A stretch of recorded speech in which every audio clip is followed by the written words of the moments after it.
Hello, everyone. Got a few funny jokes for you today. So a police officer is walking his beat on a Saturday night. He walks by a bar, and 15 feet away from it, he sees two guys, obviously wasted, lying on the ground.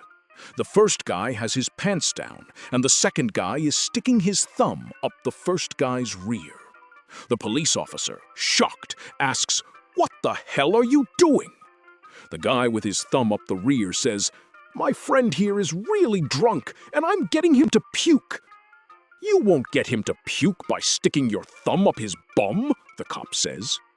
The guy looks up at the cop and says, "Wait till I put my thumb in his mouth." So a man meets two women at a bar who are Siamese twins, Susie and Cheryl. He buys them a few drinks, and they wind up back at his place. After a few more drinks, he starts to make out with Susie. Realizing Cheryl might get bored, he asks her, "Is there anything you would like to do?" Cheryl says, "I see a trombone in the corner. I'll play that." The night continues with the man making out with Susie while Cheryl plays the trombone. A few weeks later, the Siamese twins are walking past the man's apartment. Susie says, "Do you think we should stop and say hello?" And Cheryl says, "I don't know. Do you think he'll remember us?" So a woman receives a parrot as a gift. She quickly teaches the parrot to announce the guests who arrive at her mini parties. As Mr. and Mrs. Smith arrive, the parrot would say, "Introducing Mr. and Mrs. Smith." As Mr. and Mrs. Jones arrived, the parrot would say, "Introducing Mr. and Mrs. Jones." Unfortunately, the parrot has a well-developed libido and starts sneaking out of the house and screwing the neighbor's chickens. The neighbor complains, and the woman warns the parrot that if he doesn't stop screwing the chickens, she will shave his head. That night, overcome with desire, the parrot sneaks out and screws his neighbor's chickens again. Once again, the neighbor complains, and the woman shaves the parrot's head. The next day, the woman is hosting another party, and as punishment, instead of letting the parrot stand on his comfortable perch to announce the guests, she makes him stand on the slippery piano. As the guests begin to arrive, the parrot does his job. When Mr. and Mrs. Smith arrive, the parrot says, "Introducing Mr. and Mrs. Smith." When Mr. and Mrs. Jones arrive, the parrot says, "Introducing Mr. and Mrs. Jones." Then, a couple of bald guys show up. The parrot says, "All right, you chicken lovers, up here on the piano with me." So a woman calls her husband at work and asks, "Do you ever get a shooting pain across your back, like someone's got a voodoo doll of you and they're stabbing it?" He says, "God, no." And she says, "How about now?" So a British couple decided to adopt a German baby. They raised him for years. However, they began to get worried because he never spoke, and they believed that he was mentally handicapped, going as far as to take him to therapy, which was fruitless. Then, when the child was 8 years old, he had a pastry and said, "It is a little tepid." His parents, of course, shocked that he was suddenly speaking, asked, "Wolfgang, why have you never spoken before?" To which the child replied, "Up until now, everything had been satisfactory." So a population control program was introduced on an island, but the doctors had trouble getting the women to take their birth control pills. So they decided to focus on teaching the men to wear condoms. One man who had fathered 8 children in 8 years came in, and the doctor told him, "You absolutely must wear a condom. As long as you wear it, your wife won't have another baby." About a month later, the wife came in pregnant. The doctor was furious. He called the man in and gave him a long lecture through an interpreter. "Why didn't you wear the condom?" the doctor demanded. The interpreter explained, "He swears he wore it. He never took it off." The doctor shook his head. "Then how in the world is his wife pregnant again?" The interpreter replied, "He says after 6 days he had to pee so badly he cut the end off." So, a young artist is exhibiting his work for the first time, and a well-known art critic is in attendance. The critic says to the young artist, "Would you like my opinion on your work?" "Yes, of course," says the artist. "It's worthless," says the critic. "I know," says the artist, "but I'd like to hear it anyway." So a farmer has hundreds of hens, but no rooster. He wants chicks, so he buys a rooster. The rooster immediately starts mating with all the hens. He mates with each hen over and over until the hens all get tired. Then the rooster starts mating with the sheep, the pigs, and even the cow. The farmer is worried that his new rooster won't last very long. Sure enough, the next morning the farmer sees the rooster lying dead on the ground and vultures flying down to eat him. The farmer is furious. "I can't believe I wasted all this money on a rooster who didn't even last a day." The rooster opens one eye and whispers, "Not so loud. We don't want to scare the vultures away." So 4 Catholic ladies are having coffee together, discussing how important their children are.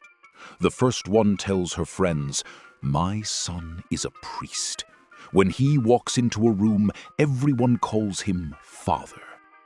The second Catholic woman chirps, "Well, my son is a bishop. Whenever he walks into a room, people say, 'Your Grace.'"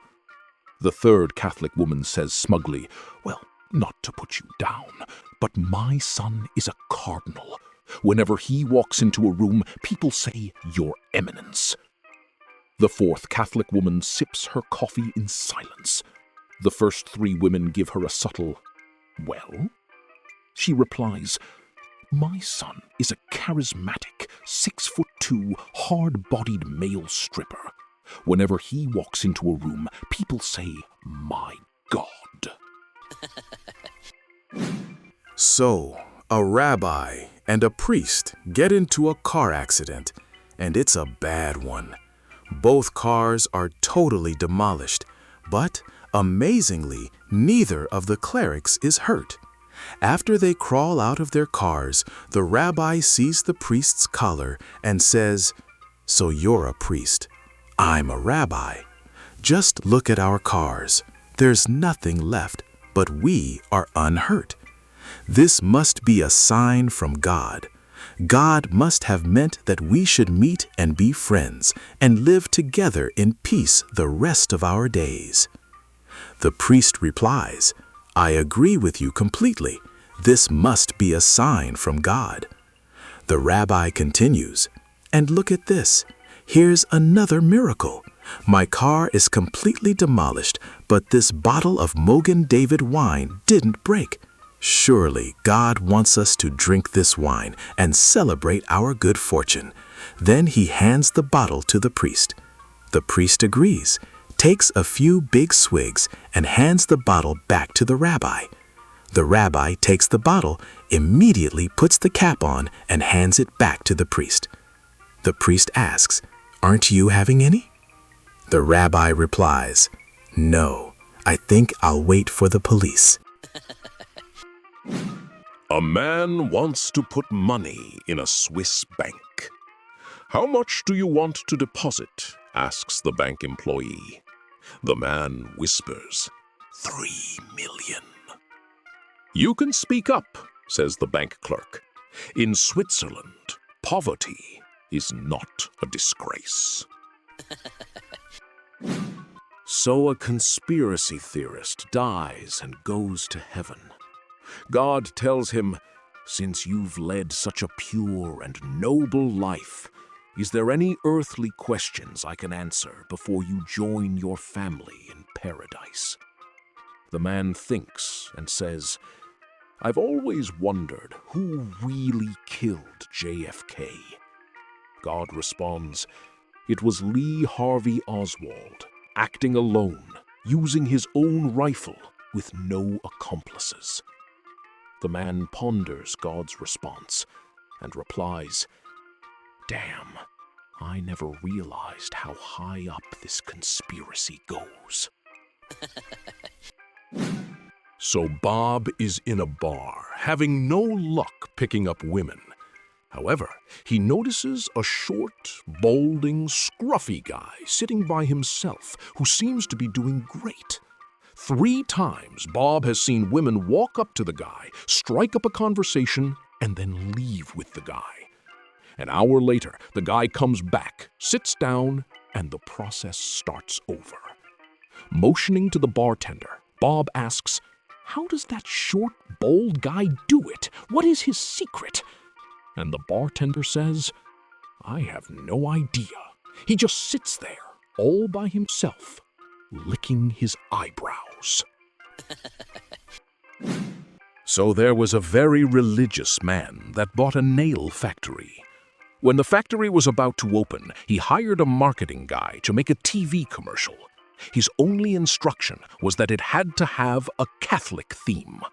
A few days go past, and the guy returns with the video to show the factory owner. The video starts. There's a Roman soldier nailing Jesus, who is all bloody, to the cross. The nails go right through the hand and cross. Then the text appears. "St. Lucy nails, holds even gods." The commercial is over, and the owner is baffled. He yells at the marketing guy, saying he can't have his brand being the one that got Jesus crucified. The guy asks for a few more days. After those, he shows the new commercial.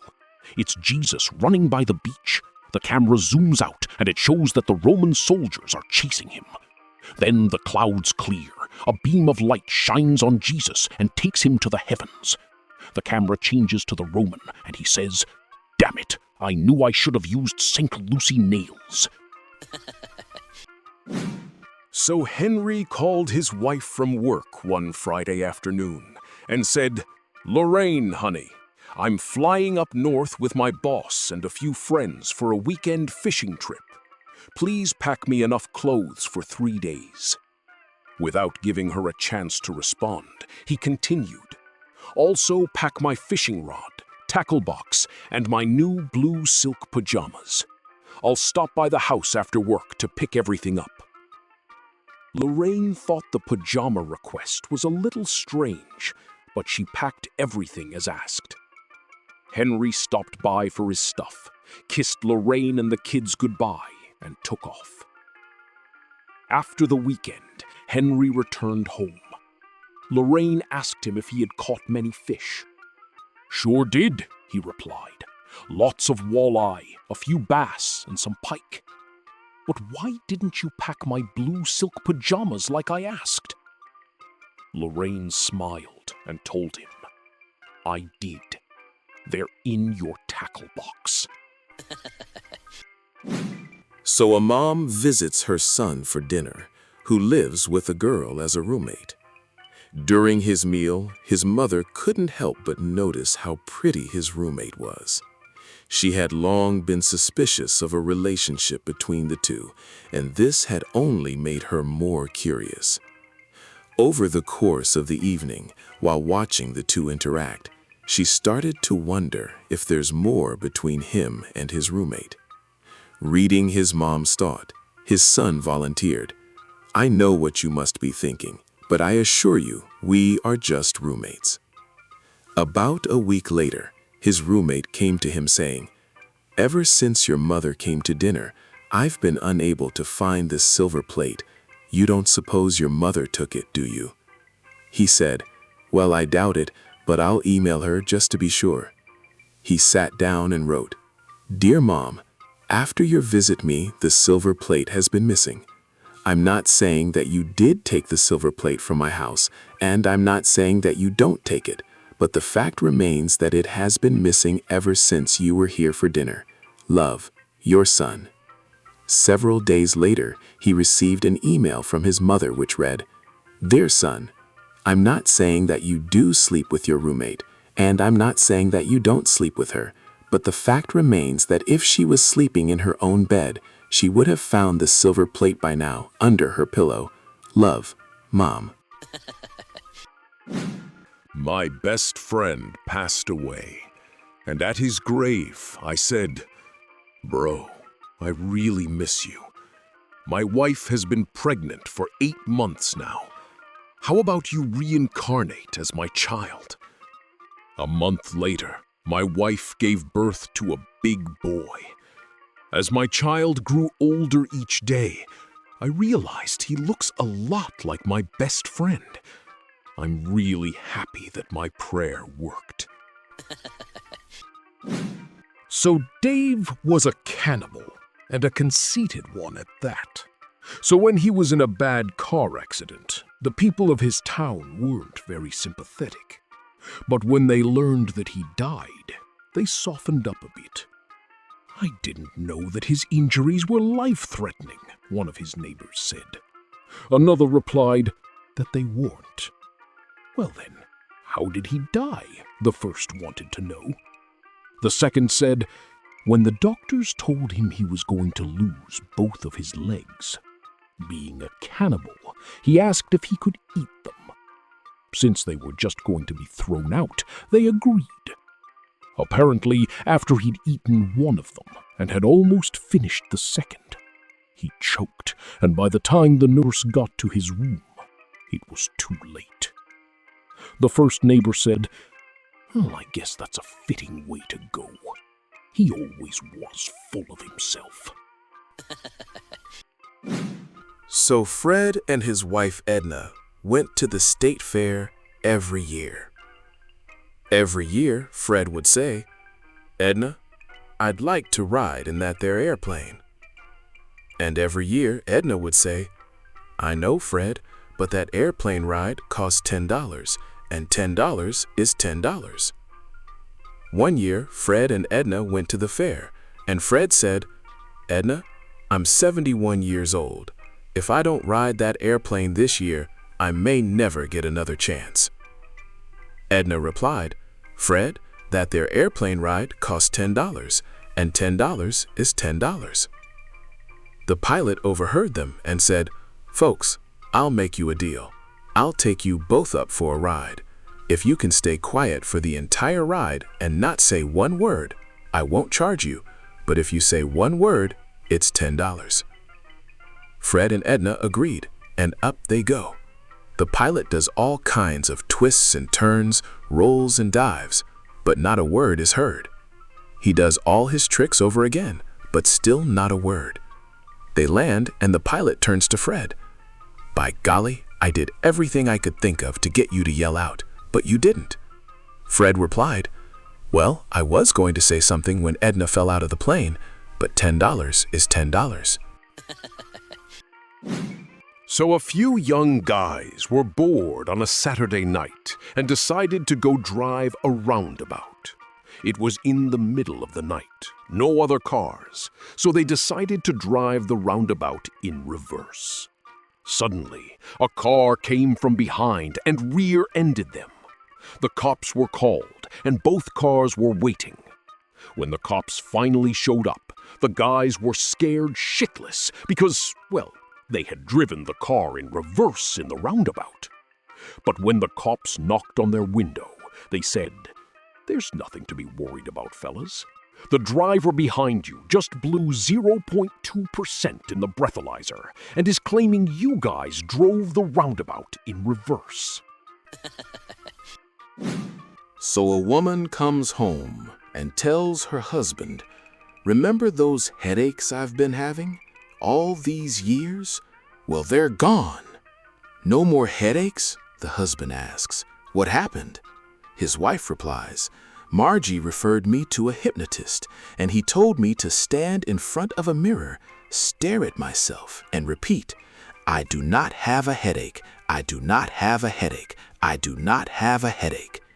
Well, it worked. The headaches are all gone." "That's wonderful," proclaims the husband. His wife then says, "You know, you haven't been exactly a ball of fire in the bedroom these last few years. Why don't you go see the hypnotist and see if he can do anything for that?" A little less enthused, the husband agrees to try it and goes a few days later.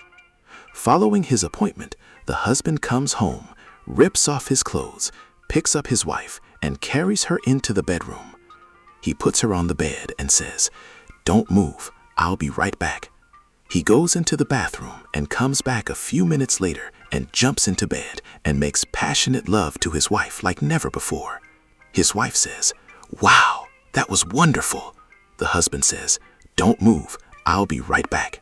He goes back into the bathroom, comes back, and round two was even better than the first time. The wife sits up and her head is spinning. "Oh my God," she proclaims. Her husband again says, "Don't move, I'll be right back." With that, he goes back into the bathroom. This time, his wife quietly follows him, and there, in the bathroom, she sees him standing at the mirror and saying, "She's not my wife, she's not my wife, she's not my wife." His funeral service will be held on Saturday. So, an old Native American wanted a loan for $500. The banker pulled out the loan application. "What are you going to do with the money?" he asks. "Buy silver, make jewelry, and sell to white man." "What have you got for collateral?" "Don't know collateral," replied the old man. "Well, that's something of value that would cover the cost of the loan in case you cannot repay it. Do you have any vehicles?" "Yes, 1949 Chevy pickup," replied the native. The banker shook his head. "How about livestock?" "Yes, I have horse," replied the man. "How old is it?" the banker asks. "Don't know, have no teeth." After humming and haggling, the banker finally decides to make the $500 loan. Several weeks later, the old man was back in the bank. "Here to pay," he said, pulling out one of several bundles of notes from his bag and handing it to the banker to pay his loan.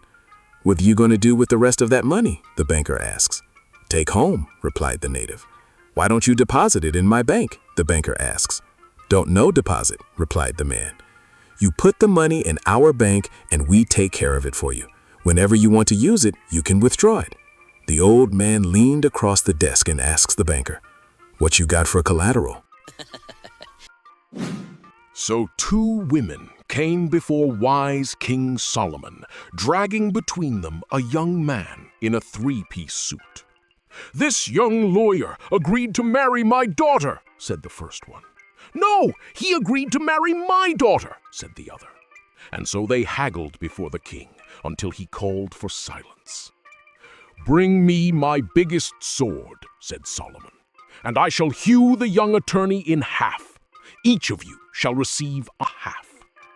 "Sounds good to me," said the first woman. But the other woman said, "Oh, sire, do not spill innocent blood. Let the other woman's daughter marry him." The wise king did not hesitate a moment. "The attorney must marry the first lady's daughter," he proclaimed. "But she was willing to hew him in 2, exclaimed the king's court. "Indeed," said wise King Solomon, "and that proves she is indeed the true mother-in-law." A rookie police officer was out for his first ride in a cruiser with an experienced partner. A call came in telling them to disperse some people who were loitering. The officers drove to the street and observed a small crowd standing on a corner. The rookie rolled down his window and said, "Let's get off the corner, people." A few glances, but no one moved, so he barked again, "Let's get off that corner, now!" Intimidated, the group of people began to leave, casting puzzled stares in his direction. Proud of his first official act, the young policeman turned to his partner and asked, "Well, how did I do?" "Pretty good," chuckled the vet, "especially since this is a bus stop." So, a packed Air Canada flight was canceled, leaving a long line of frustrated travelers at the rebooking desk. One angry passenger stormed to the front, slapped his ticket on the counter and demanded, "I have to be on this flight, and it must be first class." The agent, keeping her cool, replied, "I'm sorry, sir. I'll be happy to assist you, but I need to help the other passengers first. Please wait your turn, and I'm sure we can work something out." Unimpressed, the man raised his voice for everyone to hear. "Do you have any idea who I am?" Without missing a beat, the agent grabbed the public address microphone and announced, "Ladies and gentlemen, may I have your attention, please? We have a passenger at gate 14 who does not know who he is. If anyone can assist in identifying him, please come to the counter." The crowd burst into laughter, leaving the man red-faced. He glared at the agent and hissed, "Screw you." Still smiling, she calmly replied, "I'm sorry, sir, but you'll have to get in line for that too." So one evening, after the honeymoon, Tom was working on his motorcycle in the garage. His new wife was standing there by the bench, watching him. After a long period of silence, she finally said, "Honey, I've just been thinking. Now that we are married, maybe it's time you quit spending so much of your time out here in your garage. You probably should also consider selling your Harley and all your welding equipment, along with your gun collection, your fishing gear, the boat, and all those stupid model airplanes. Plus, dump that vintage hot rod sports car and your home brewing equipment." Tom got a horrified look on his face. She said, "Darling, what's wrong?" He replied, "For a minute there, you were starting to sound like my ex-wife." "Ex-wife?" she screamed. "You never told me you were married before." Tom replied, "I wasn't." So a guy is in a job interview. The interviewer asks, "What do you consider to be your greatest weakness?" The guy thinks for a moment and replies, "Well, I do believe in being totally honest." The interviewer, looking surprised, says, "I think that is a strength, not a weakness." "I don't give a damn what you think," the guy replies. So a vampire bat came flapping in from the night, face all covered in fresh blood, and parked himself on the roof of the cave to get some sleep. Pretty soon, all the other bats smelled the blood and started hassling him about where he got it. He told them to buzz off and let him sleep, but they persisted until he finally gave in. "Okay, follow me," he said, and flew out of the cave with hundreds of excited bats following him. Down through a valley they went, across a river, and into a huge forest. Finally, he slowed down, and all the other bats excitedly milled around him, tongues hanging out for blood. "Do you see that large oak tree over there?" he asked. "Yes!" the bats all screamed in a frenzy. "Good," said the first bat, "because I didn't." So one day, a little girl was sitting at the kitchen table, watching her mother do the dishes. She suddenly noticed a few strands of white hair mixed in with her mom's brunette hair. Curious, she asked, "Mom, why are some of your hairs white?"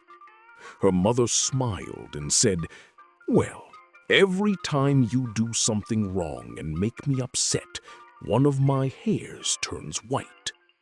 The little girl thought about it for a moment, then asked, "So, how come all of Grandma's hair is white?"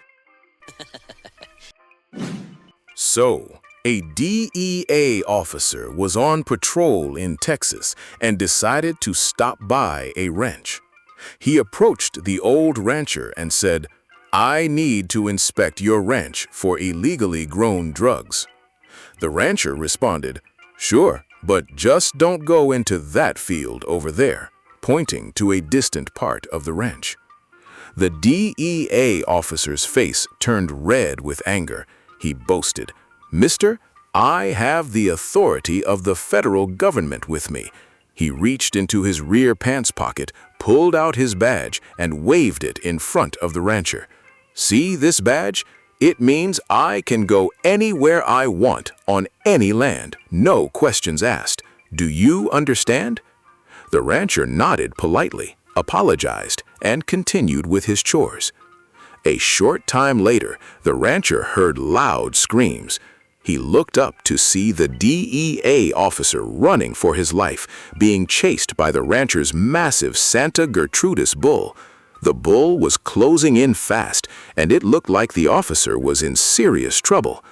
The rancher ran to the fence and yelled at the top of his lungs, "Show him your badge! Show him your badge!" So, after Henry Ford's passing, he finds himself standing at the pearly gates of heaven, welcomed by an angel with a friendly smile. The angel says, "Welcome, Henry. You've been such a remarkable innovator, and your invention, the assembly line for the automobile, has undeniably changed the world. As a special reward, you're entitled to spend time with anyone you desire here in heaven." Ford ponders for a moment and then enthusiastically declares, "I want to hang out with God Himself." The angel, with a twinkle in their eye, escorts Ford to the majestic throne room where the Almighty awaits. Upon the grand introduction, Ford can't help but muster the courage to bring up a burning question. "Hey, God, aren't you the brilliant creator of woman?" With a serene smile, God acknowledges, "Indeed, I am." Ford, with an air of candor, continues, "Well, I couldn't help but notice there seem to be some significant design flaws in your creation. 1, there's excessive front-end protrusion.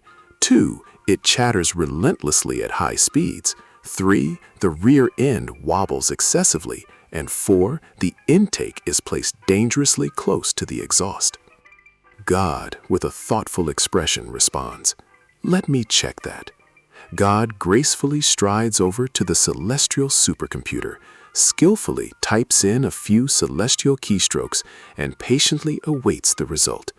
The celestial computer springs to life, printing out a slip of paper, which God attentively reads.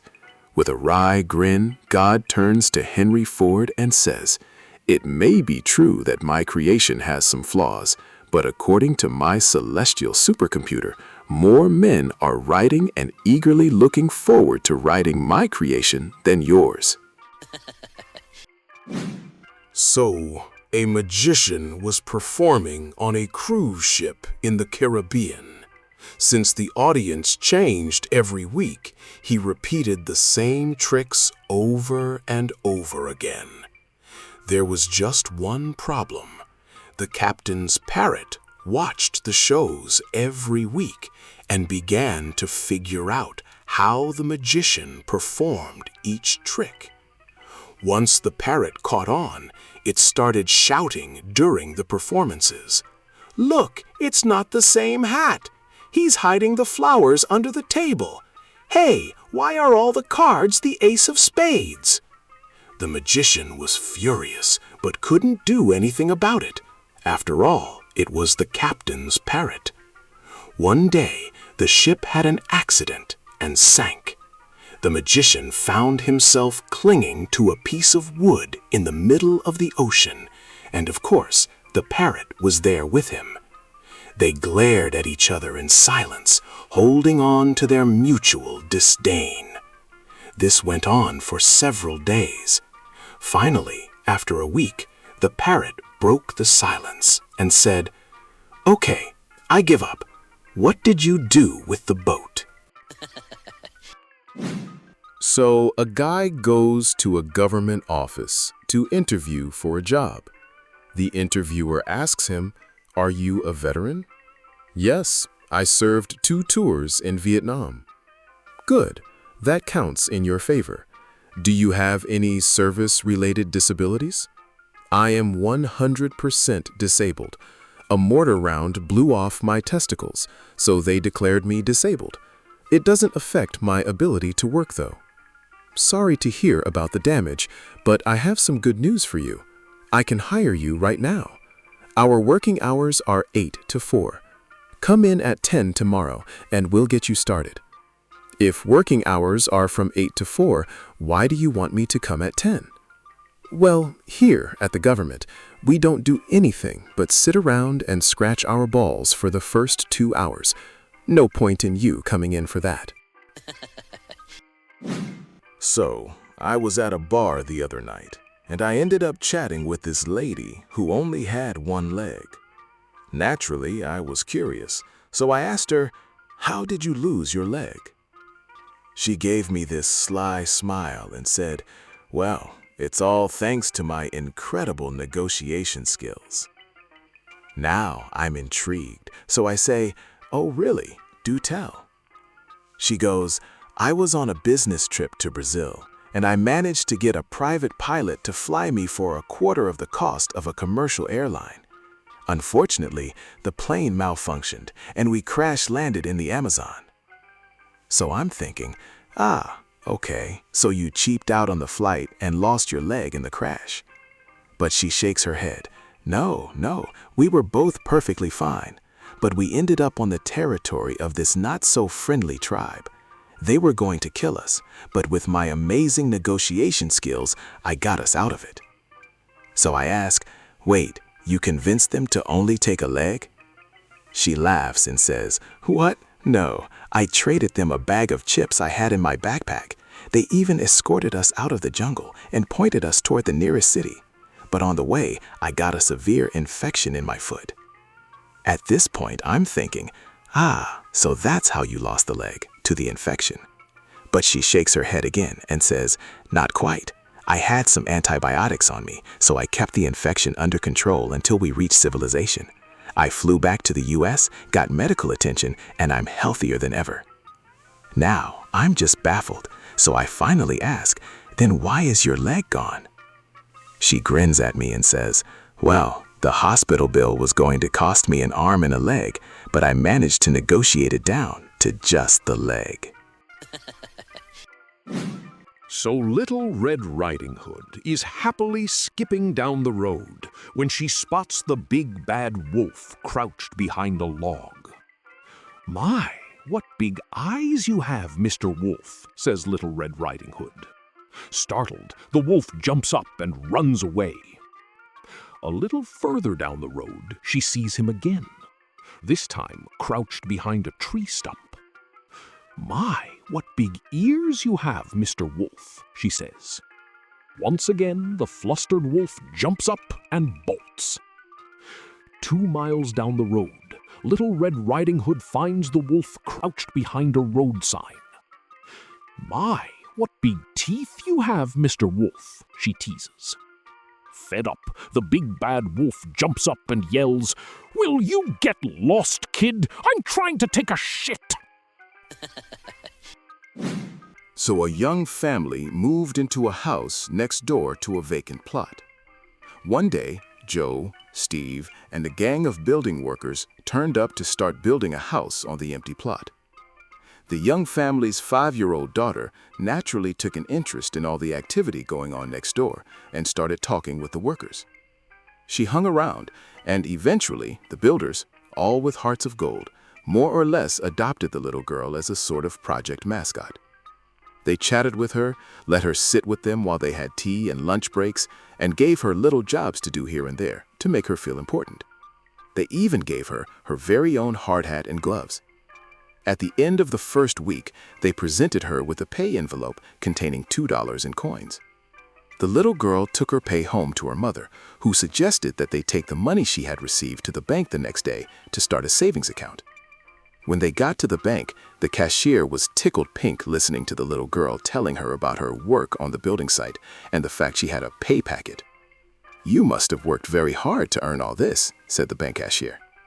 The little girl proudly replied, "I worked all last week with the men building a big house." "My goodness gracious," said the cashier. "Will you be working on the house again this week as well?" The little girl thought for a moment and said, "I think so. Provided those bastards at Best Buy deliver the damn bricks." So a devout Muslim entered a black cab in London. He curtly asked the cabbie to turn off the radio, because, as decreed by his religious teaching, he must not listen to music, because in the time of the Prophet there was no music, especially Western music, which is the music of the infidel. The cab driver politely switched off the radio, stopped the cab, and opened the door. The Arab asked him, "What are you doing?" The cabbie answered, "In the time of the Prophet, there were no taxis, so piss off and wait for a camel." So, a tough businessman starts feeling really sick and goes to see the doctor. After examining him, the doctor steps back, looking concerned. "I'm sorry to say this," the doctor begins, "but you've got an advanced case of highly contagious rabies. You must have had it for a while, and, well, it's almost certainly fatal." The businessman, unbothered, says, "Could you get me a pen and paper?" The doctor, puzzled, asks, "Are you writing your will?" "Nah," the businessman replies. "I'm making a list of people I'm gonna bite." So Paddy had been drinking at his local Dublin pub all day and most of the night, celebrating St. Patrick's Day. Mick, the bartender, says, "You won't be drinking any more tonight, Paddy." Paddy replies, "Okay, Mick, I'll be on my way then." Paddy spins around on his stool and steps off. He falls flat on his face. "Shit," he says, as pulls himself up by the stool and dusts himself off. He takes a step toward the door and falls flat on his face again. He looks at the doorway and thinks that if he can just get to the door and get some fresh air, he'll be fine. He belly crawls to the door and shimmies up the door frame. He sticks his head outside, takes a deep breath of fresh air, feels much better, and takes a step out onto the sidewalk. He falls flat on his face again. "Jesus, I'm wasted," he says. He can see his house just a few doors down, so he crawls to his door, shimmies up the door frame, opens the door and shimmies inside. He looks up the stairs and says, "No freaking way." He crawls up the stairs to his bedroom door and says, "I can make it to the bed." He takes a step into the room and falls flat on his face again. He says, "Forget it," and falls into bed. The next morning, his wife Jess comes into the room carrying a cup of coffee and says, "Get up, Paddy. Did you have a bit to drink last night?" Paddy says, "I did, Jess. I was damn wasted. But how did you know?" Mick called. "You left your wheelchair at the pub." So, after driving for about 6 hours, a trucker decides to pull over for a quick nap. He's just fallen asleep when he's woken up by a knock on the cab door. "Hey, can you tell me the time?" asks a jogger. "Yeah, it's 4:30, the trucker replies, groggy. He dozes off again, but soon there's another knock. This time, it's a different jogger asking for the time. "It's 4:40, the trucker shouts, frustrated. Determined to get some rest, he scribbles a note that says, "I don't know the time," and sticks it in the windshield. Just as he's drifting off, there's another knock. The trucker opens his eyes and hears a jogger yell, "It's 5:25! So one day, God approached Adam with a divine request, saying, "Adam, I want you to do something for me." Ever the willing servant, Adam responded with enthusiasm, "Gladly, Lord, what do you want me to do?" God, with a grand sweep of his hand, pointed, "Go down into that valley." Adam scratched his head. "What's a valley?" Undeterred, God patiently explained the geographical intricacies to Adam. Unruffled, he continued, "Now cross the river." Adam looked puzzled. "What's a river?" God, in his infinite wisdom, elucidated the concept of a river to Adam, and then added, "Go over to the hill." Perplexed, Adam questioned, "What is a hill?" God, ever the educator, took the time to define a hill for Adam. Satisfied, God instructed, "On the other side of the hill, you will find a cave." Adam, still inquisitive, asked, "What's a cave?" God, undeterred by Adam's curiosity, patiently explained caves. Then, with a divine flourish, he said, "In the cave, you will find a woman." Adam, clearly unfamiliar with the term, queried, "What's a woman?" Once again, God embarked on an informative discourse to enlighten Adam about the intricacies of the fairer sex. Finally, with a grand plan in mind, God declared, "I want you to reproduce." Scratching his head yet again, Adam inquired, "How do I do that?"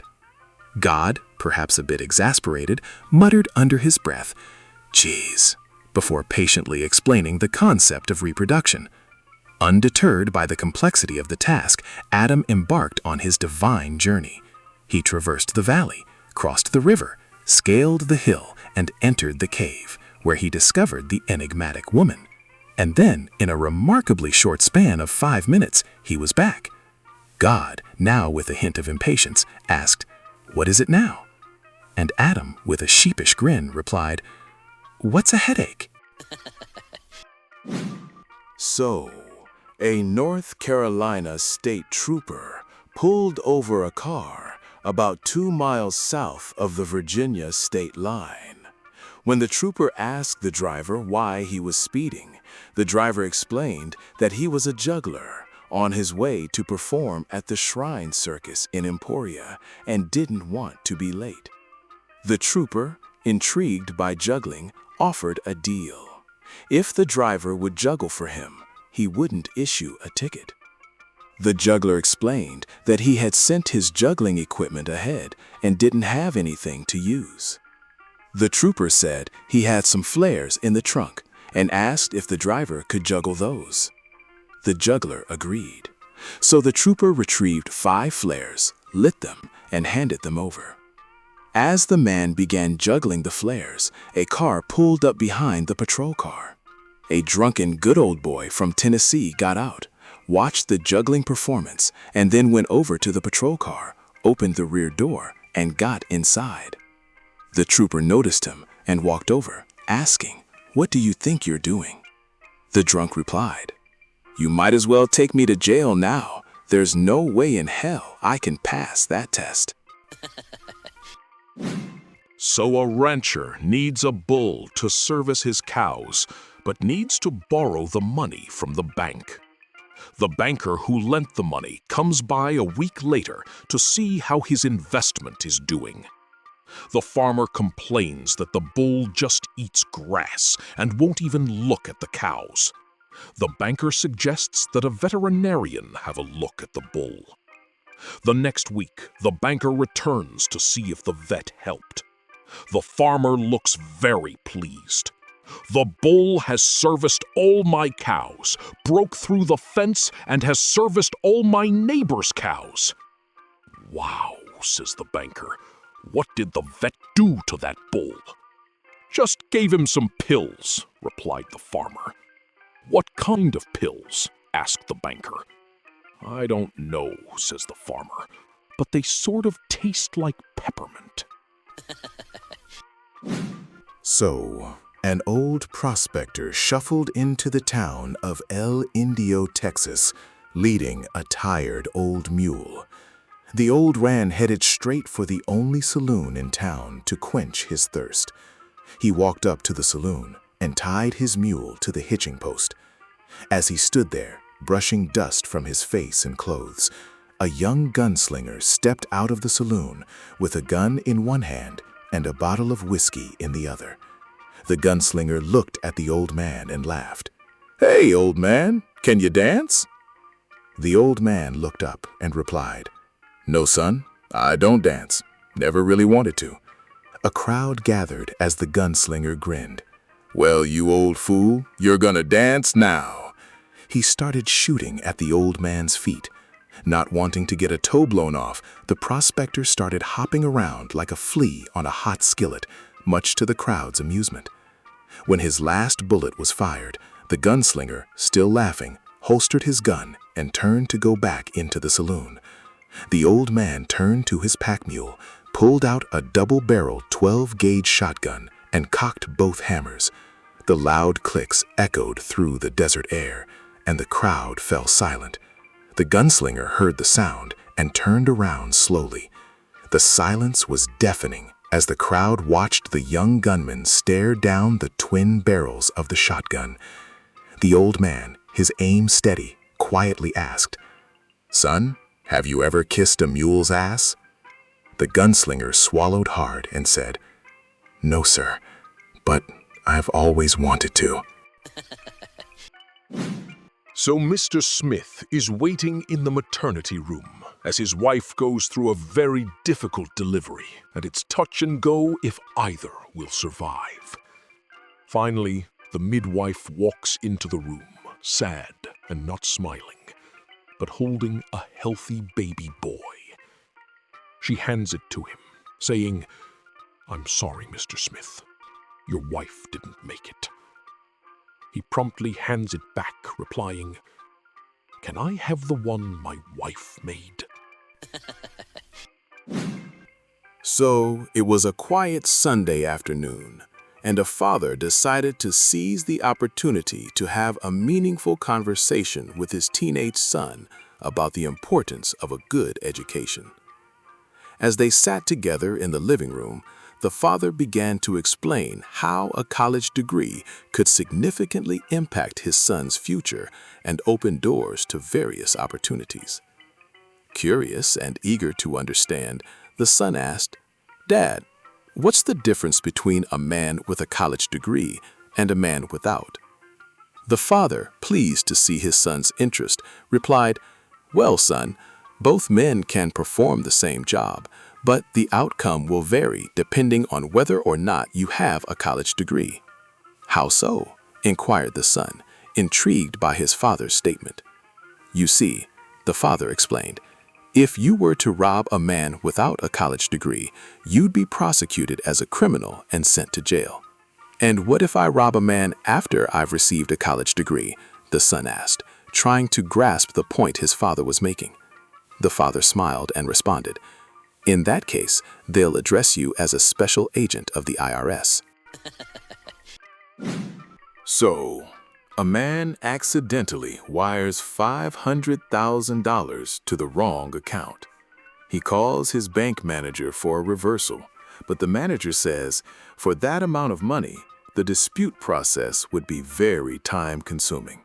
For a quicker solution, you would be better off contacting the recipient to send the money back.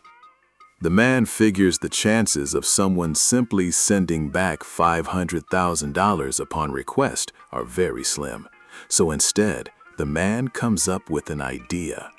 He gets the account owner's number from the bank manager and sends them a text message. The message reads, "Hello, dark and worthy recruit. I believe you have received the $500,000 wired to you. It's for your initiation into the eternal brotherhood of the dark underworld. Our meeting is scheduled to take place tomorrow at 12 midnight. A week after your initiation, your siblings and parents will die. This will unlock the wealth and riches awaiting you after we conquer this world. But in case you're not ready to join, please send back the $500,000 immediately and you will be taken off our list of recruits." About 30 minutes later, he gets a response back. "Please send another $1 million.